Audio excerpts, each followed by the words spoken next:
എന്ത് ചെയ്തപ്പാ? കോലോണ്ട് ഇങ്ങനെ ചെയ്തപ്പോ തുമ്പ് തിന്നാണ്ട് ഒച്ചീന ആണോ?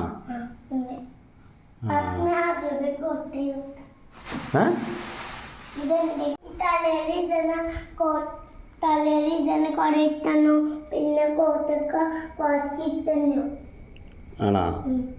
ആ ഇനിയിപ്പോൾ പിള്ളേർ സ്കൂളിലൊക്കെ പോയി തുടങ്ങിയില്ലേ, അപ്പോൾ വലുതായതുകൊണ്ട് കോട്ടൊക്കെ ഇട്ട് പോവാം അല്ലേ? ആ തലയിൽ വെക്കുന്ന ആ തൊപ്പി പോലത്തെ സാധനം മേടിച്ചു തന്നെ എന്ത് ചെയ്തത്?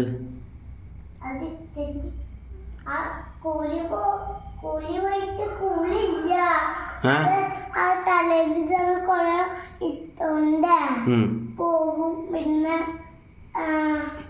കോട്ടിട്ടോണ്ട് പോയി കോട്ടിനും കൊത ഇട്ടോണ്ട് പോയിട്ട് കഥ പോകണം. അങ്ങനെ ആണോ? കൂലിയൊക്കെ ഇല്ല, അത് കൂലി ഇല്ല.